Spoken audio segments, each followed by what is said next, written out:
Bueno, buenos días. Muchísimas gracias por darme un ratito de vuestro día hoy en este evento, el 11º evento de Women for Technical Talks y el tercero internacional. Y bueno, el primero para mí. Así que, gracias. Como hemos estado haciendo a lo largo del día, también muchísimas gracias a todos los patrocinadores que han hecho esto posible, desde los Silver como Infobank, Crosspoint, Creativity Spark, los Gold, los Platinum, Tokyota, Bravent y bueno, obviamente a NTT Data por cedernos este espacio y que pueda estar yo aquí hablando ahora de todo esto. Y bueno, una vez dados los agradecimientos me presento. Soy Tracy Silva Flores. Vengo de un background de psicología realmente, luego sí que me especialicé con un máster en temas más técnicos, cuantitativos y de ella, pero al final, claro, el centro de todo lo que he hecho siempre han sido las personas.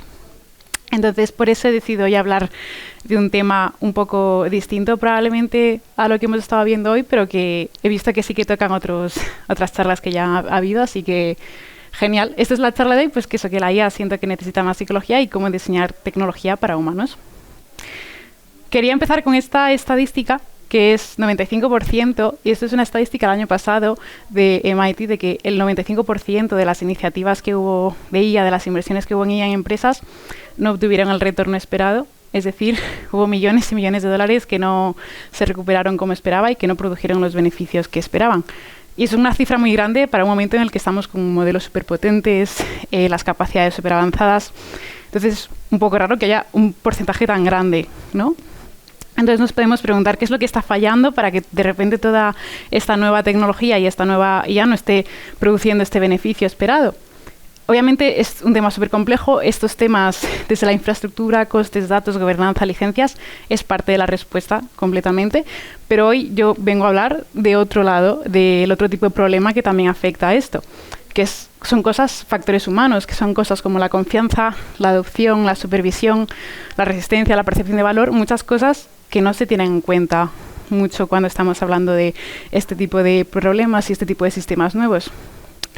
Al final, quiero aclarar que yo al principio, cuando pensé en esta charla, mi idea era hacerlo más como enfocado a diseño de producto, a UX, a consumidor final, pero luego le estoy dando vueltas y pensando en el tipo de audiencia que va a haber y el ambiente en el que estamos ahora mismo, el panorama de las organizaciones, pues he pensado en hacerlo más viéndolo desde cómo estamos empezando a integrar los sistemas de inteligencia artificial desde nuestras empresas, desde nuestras organizaciones y cómo podemos hacer esto mejor.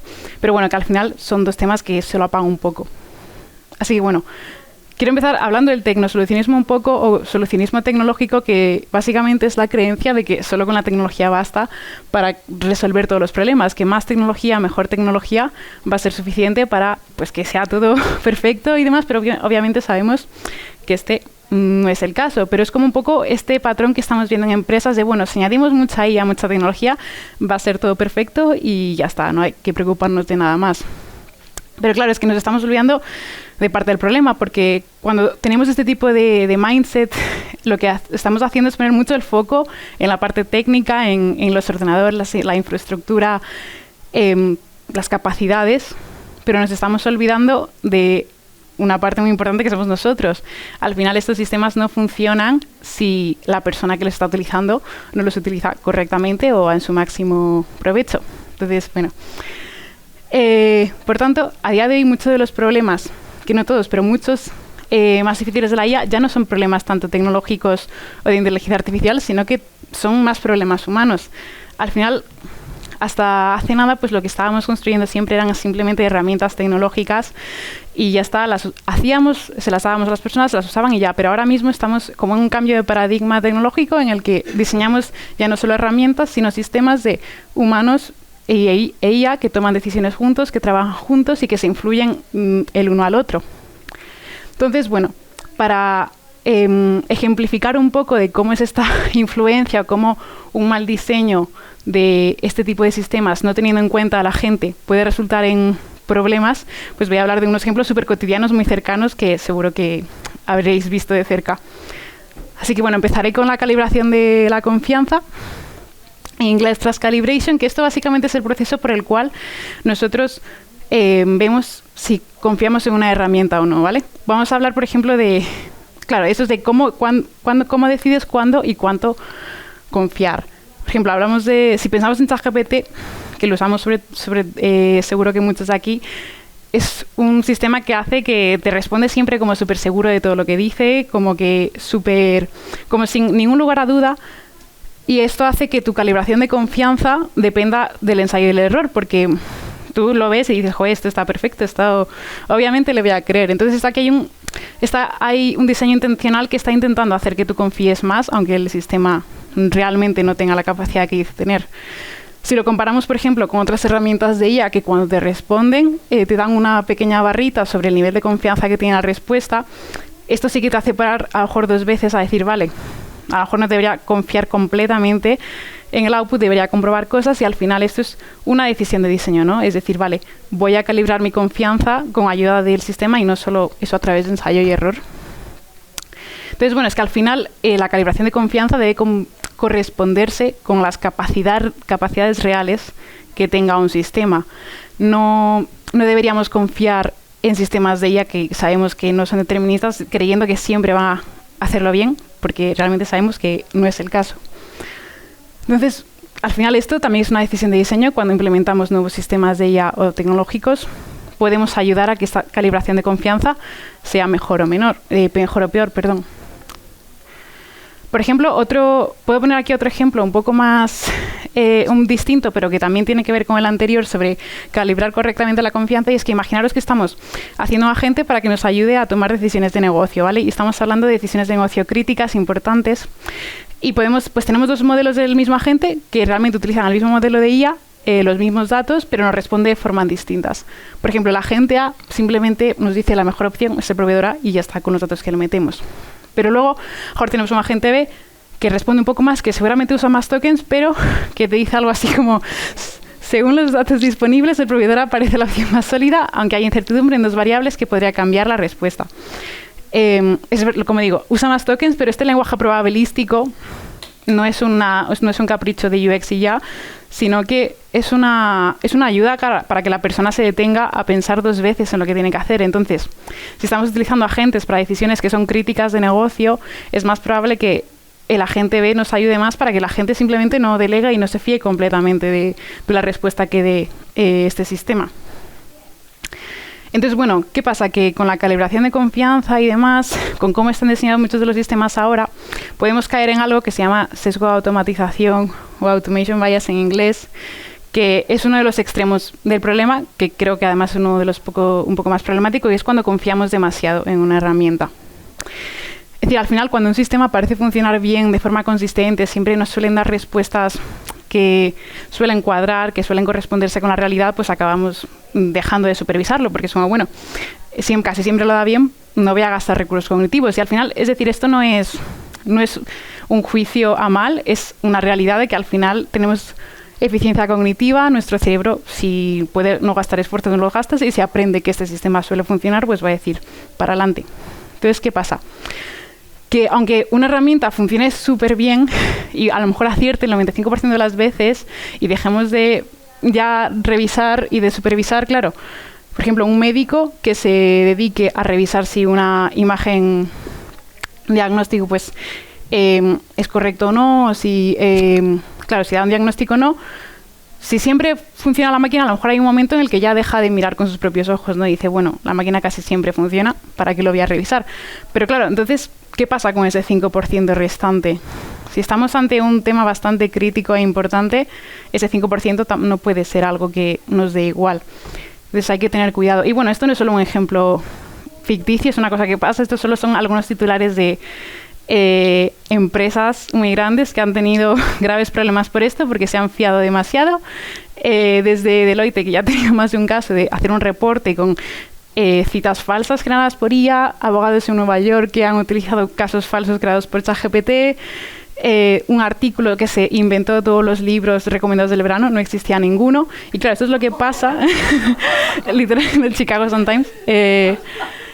Claro, eso es lo que pasa cuando nos fiamos tanto de algo que ya dejamos de verlo y de revisar. Entonces, claro, no es algo que no tener en cuenta. Claro, esto tiene consecuencias. La primera, que es la más obvia y que estoy transmitiendo ahora, que es que al final que cuanto más fiable parece un sistema, menos lo vamos a supervisar y más expuestos estamos a fallar, a un error, y según qué tema tratemos, según qué proyecto estemos, qué decisión sea, esto puede ser bastante problemático, bastante malo para nosotros. Otra consecuencia es que al final también perdemos y empeoramos nuestras propias habilidades. Un programador que a lo mejor solo programa con Copilot, que ya va a dejar de saber depurar tan bien como lo hacía antes. Un periodista, cuando esté en una hoja en blanco y si siempre ha escrito con Claude, pues va a dejar de saber escribir de la nada. Al final estamos deteriorando ciertas habilidades que algunas tiene sentido que deleguemos, pero otras quizás no tanto, otras quizás nos conviene mantenerlas y retenerlas para nosotros. Y por último también el traspaso de la responsabilidad, que esto también lo han tocado otras charlas, es que al final cuando un agente toma una decisión y tú no has estado intencionalmente en ella, ¿de quién es la responsabilidad? ¿De la gente? ¿De ti? Porque tú cuando no la has tomado tan intencionalmente, conscientemente, tú no sientes que esa responsabilidad sea tuya, pero es que alguien tiene que caer con esa responsabilidad y si de nuevo son temas importantes, esto no es un tema que podemos dejar al aire de, bueno, responsabilidades de la gente que ha tomado conciencia propia, porque sabemos que no es así. Entonces, bueno, ¿cómo podemos contrarrestar esto? Yo he hablado solo de estos dos ejemplos, hay muchos más, pero bueno, por foco y por tiempo me he centrado como en estos dos más cercanos, más cotidianos. Y bueno, claro, quería transmitir en esta charla también que cómo podemos contrarrestar un poco esto, ¿no? Hemos oído del Human in the Loop, Human in the Loop, y pues ¿qué hay de Psychology in the Loop? Que básicamente es un concepto acuñado por un psicólogo del año pasado, es decir, es algo súper reciente y que cada vez toma más importancia mientras estos sistemas agénticos se integran más en a nuestro día a día. Al final lo que pretende como este concepto es hacer que la psicología pase de ser una auditora al final del proceso a ser una codiseñadora. Porque si lo pensamos, a lo largo de la historia, por ejemplo, cuando se diseñaron las redes sociales, el scroll infinito, la psicología siempre vino al final, siempre dijo, estas son las consecuencias que ocurren, pero bueno, el sistema ya está creado, el sistema ya está integrado en la vida de la gente, no podemos hacer mucho más que decir, estos son los problemas. Entonces, claro, aquí queremos intentar adelantarnos a todo este cambio y poder hacer algo al respecto desde el principio. Entonces, bueno, voy a como decir unas fases así que podamos tener en cuenta a la hora de crear unos sistemas de IA que colaboren con humanos, tanto para dentro de una organización como a lo mejor también para cliente final, consumidor. Entonces, bueno, la primera fase es el diseño, que lo ideal sería codiseñar estas herramientas con usuarios reales desde el inicio, es decir, saber qué es lo que necesitan realmente, saber cómo implementar este tipo de tecnologías en un flujo de trabajo real para que esta transición sea como lo mejor posible, lo más fácil posible.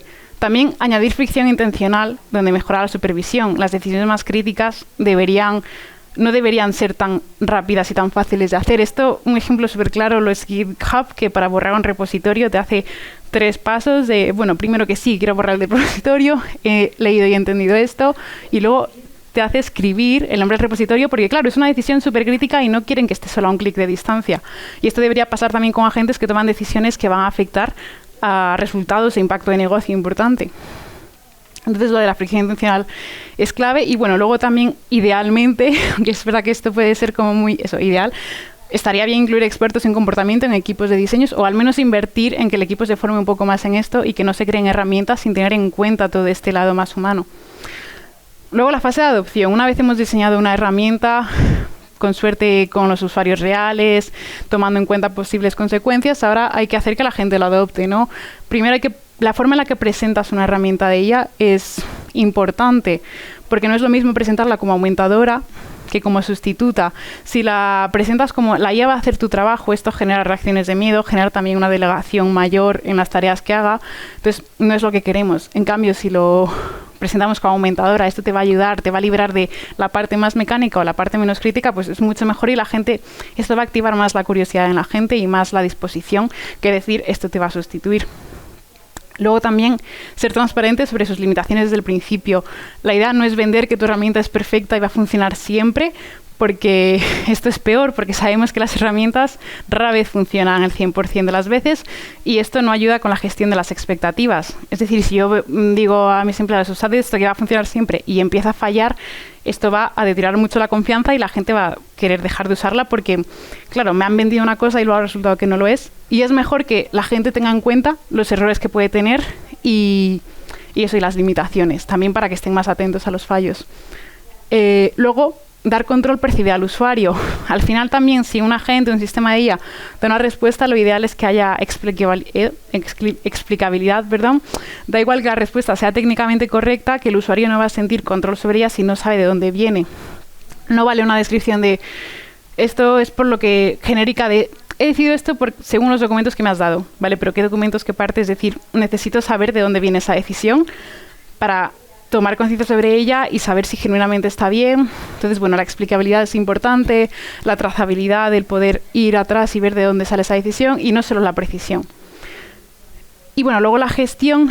Al final aquí una cosa que creo que falla en muchas organizaciones es el tema de cuando ya se ha intentado hacer que la gente adopte una herramienta y demás, se mide solo el rendimiento técnico, la precisión del modelo, cuánto se usa y ya. Cuando es también muy importante medir cosas como la confianza, la adopción voluntaria que hay, la percepción de control. Muchas veces nos centramos como esto en las métricas técnicas, velocidad de respuesta, porcentaje obligatorio, frecuencia de uso, cuando realmente nos interesa también medir la parte de las personas, es decir, la confianza del usuario, si el usuario que está usando tu sistema realmente se está fiando de lo que está haciendo, la percepción de control, la adopción voluntaria, porque no es lo mismo obligar a tus empleados a decir tenéis que usar la IA o pues adiós, a que la gente realmente quiera usar la IA y realmente quiera experimentar con ella, que esa es otra medida, apertura a experimentar. No solo la uso, sino que me siento con la suficiente confianza como para poder intentar probar otras cosas. Y bueno, también pilotar, medir, corregir o cancelar. Es importante ver que si algo no funciona, no quedarnos atascados en eso y no caer como en esta falacia del coste hundido de, bueno, como he invertido mucho tiempo y mucho dinero, pues esto hay que sacarlo sea como sea. Al final hay que, después de algunas iteraciones, si algo no funciona, pues hay que replantearse cosas y de nuevo esto, no caer en la falacia del coste hundido. Y bueno, ya voy acabando, nada. Entonces, mirando al futuro con esto en cuenta, simplemente quería dejar una reflexión un poco final de, claro, con los GPS pues dejamos de orientarnos cuando salieron, con las calculadoras dejamos de calcular, con los recomendadores, los algoritmos hemos dejado de explorar fuera de nuestros intereses ya marcados por nuestras máquinas. Ahora con los agentes, ¿qué es lo que vamos a dejar de hacer? ¿O qué es lo que queremos que vayamos a dejar de hacer? Porque esto es importante al final. Entonces, bueno, al final, toda IA aplicada es también una intervención sobre el comportamiento humano. Estamos diseñando cómo van a interactuar máquina, persona, cómo van a afectar esto a nuestro futuro y a nuestras habilidades. Así que eso, simplemente quiero dejar claro que hay que recordar que ya no estamos diseñando solo tecnología, no estamos diseñando solo IA, estamos diseñando sistemas donde van a trabajar estas dos partes juntas, IA y personas. Y ya para terminar del todo, dejo una pregunta para reflexión de, bueno, si el comportamiento humano forma parte del sistema que diseñas, sea IA o sea otra cosa, ¿desde cuándo estás teniendo esto en cuenta? ¿Desde el principio o solo al final? Y ya está. Muchas gracias. Es mi LinkedIn por si alguien quiere conectar. Ay, muchas gracias. Ay, gracias. Bueno, antes de que se me olvide, bueno, de nuevo, muchísimas gracias a los patrocinadores, a los que mencioné al principio, a NetData por los espacios, y recordar que todos los beneficios van a ser destinados a esta organización sin ánimo de lucro, Daño Cerebral Estatal, que hace una labor súper bonita. Y aquí está el link para unirse a Women for Technical Talks si os interesa. Y ya está, ahora sí. Muchísimas gracias de nuevo. Eso, no sé si hay alguna pregunta. ¿Sí? Bueno, pues... Bueno, esto es más... gracias otra vez, porque ha estado súper chula y además es un tema que viene muy a cuento y las diapos fantásticas además, muy bien hecho. Pero no sé si has oído lo que ha pasado con Anthropic, lo que está diciendo. Esto es muy marketing, muy marketing, pero es que creo que viene también...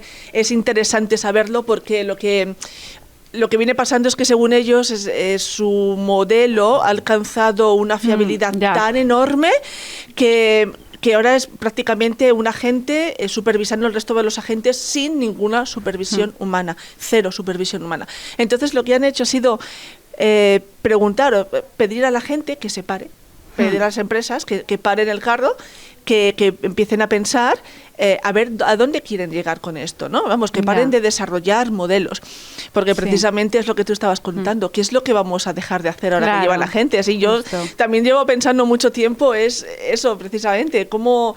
No sé, ¿a dónde vamos a ir a parar, no? Nos estamos apuntando al carro de apretar un botoncito que todo lo haga, ahora ni siquiera queremos apretar el botón. Claro, sí, totalmente. Sí, no sé qué más comentar, porque eso, Anthropic es verdad que siempre está con estas declaraciones muy extremas, pero es verdad que toca algo importante, que es lo que dices al final. Esto va a seguir avanzando y ¿cuándo vamos a decidir dónde trazar la línea entre, vale, yo quiero que esto lo siga haciendo las personas y lo sigamos haciendo nosotros? Pero bueno, es verdad que es algo que se irá viendo, porque al final, queramos o no, como que las grandes decisiones de este tema siempre las toman las personas de esas propias organizaciones, pero sí es una cosa a reflexionar y a tener mucho en cuenta, la verdad. Así que sí. Tu charla, muchas gracias. Me alegro. Me ha gustado todo mucho, pero me ha gustado especialmente lo de las calculadoras. Con las calculadoras dejamos de calcular, con tal. Que es cierto, ¿no? Sí. Pero no hay hoy en día ya, que ya hace un tiempecito que estamos con la IA y tal, que haya calculado ya un poquito qué es lo que estamos dejando de hacer con los agentes. ¿No hay ya algún estudio? No lo sé, pregunto, porque me parece extraño que no haya todavía nada, que no hayamos medido un poquito ese riesgo.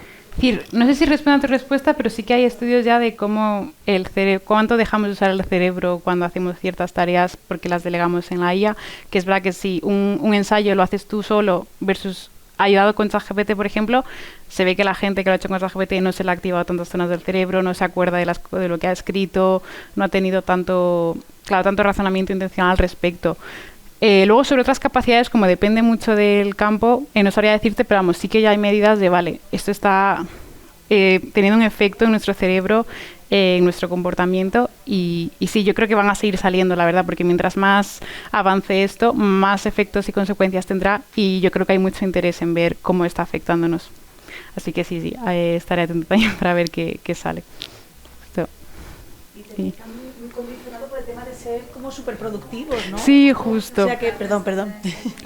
Que va muy condicionado a la tendencia actual que hay a ser superproductivo. Sí. Entonces, claro, si yo tardo, por ejemplo, en hacer, nosotras que somos de data, una documentación que es algo que aporta mucho valor al proyecto, pero hacerla es súper aburrido y súper largo, pues sí que tendemos a hacer toda la documentación con IA. Pero porque es que ya se nos exige que esa documentación esté rápida, esté al cierre del proyecto, y que sea eficiente y que no pierdas tiempo, porque claro, para la empresa no se valora tanto esa documentación, para la entrega que tú haces al cliente sí.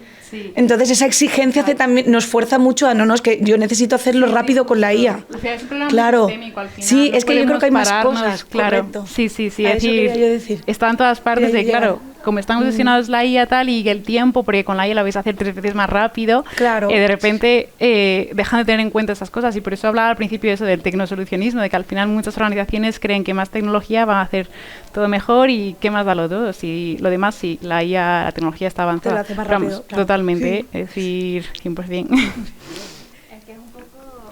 Es un poco extraño porque justamente, ¿no? Es como, ¿en qué momento entramos en el juego de que entonces, o sea, en esa mentalidad de que es que tenemos que ser más productivos, que tenemos que hacer la documentación más rápida, y no solo eso, sino las soluciones? Y yo a veces reflexiono con los compañeros de trabajo en decir, o sea, ¿sabes? Este proyecto que está planificado para entregarlo en 6, 7 meses, en un escenario real donde no existiese IA, un proyecto de migración de datos puede tardarse años, no es algo de que te va a salir en 6 meses, porque no puedes migrar en 6 meses lo que otras personas tardaron en construir más de 8 años, o sea... Sí, al final los tiempos están acelerándose muchísimo. Entonces, claro, y ahí...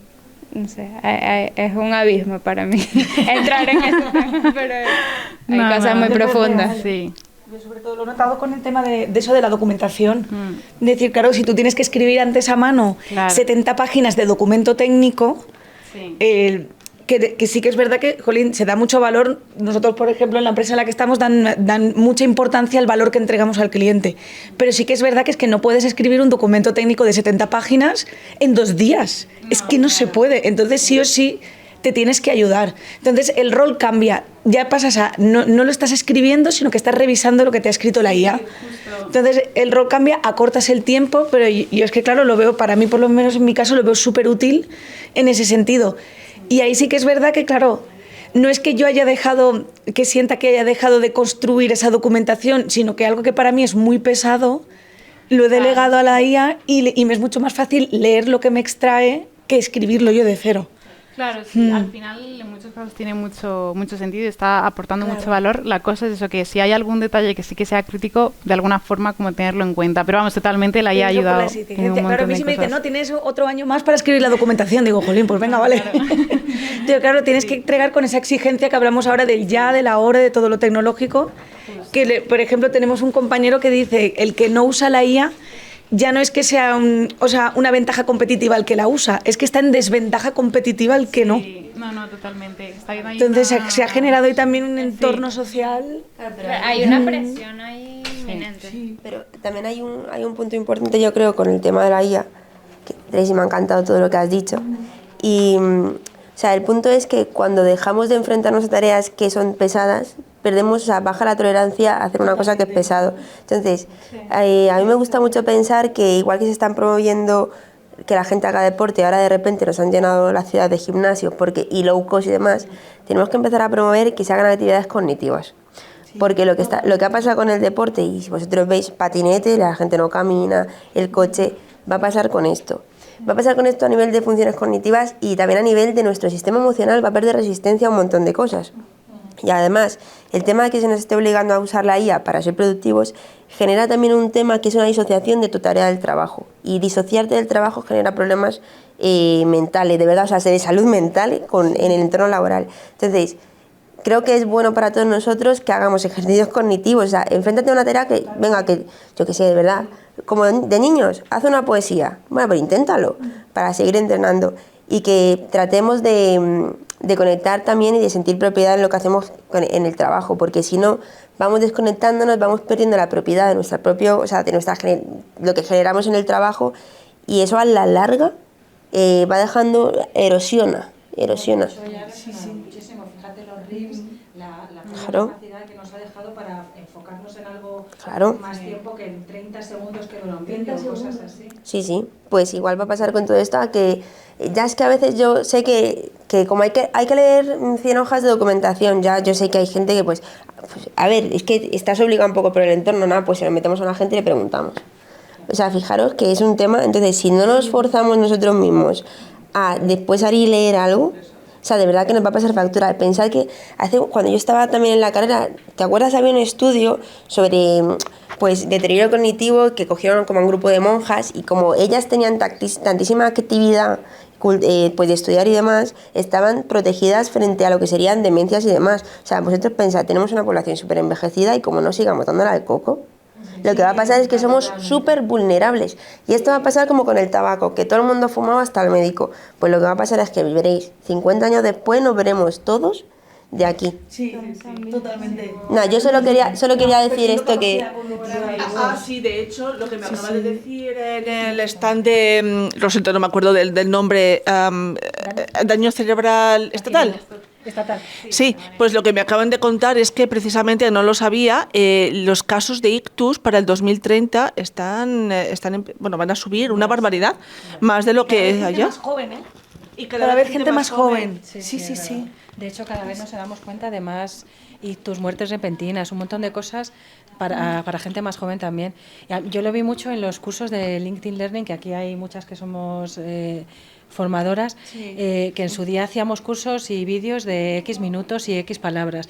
Y cada vez que hacía un curso, yo lo solía hacer cada año me pedían más cortitos, más vídeos, pero más cortitos, y todo más cortito. Y cada vez y ya llega un momento que te piden una especie de vídeo de TikTok, que yo ya a mí me ha dejado de dar gana de hacerlo, porque es cada vez más rápido. ¿Qué? ¿Quieres esto? Pues te propongo esto, y ahora lo otro. Y es para volverse loco. O sea, yo no puedo ver esos vídeos, ya me he he negado porque creo lo que dices tú, que es muy buena reflexión, que llega un momento que ya no lo estamos utilizando para nada y vamos a terminar muy mal. Muchas gracias por sujetármelo.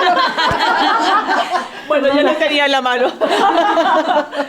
No, pero la verdad es esa, que es que necesitamos, además esto es biología pura, yo no tenía ni idea hasta que me lo dijeron, pero vamos, que a partir de los 30, esto es biología, es que la cosa empieza a declinar de una forma bastante grande y bastante gradual y no te das cuenta, entonces también el cerebro. Sí, sí. Que... Esta es la comida, pero la verdad que sí. Sí, sí, sí.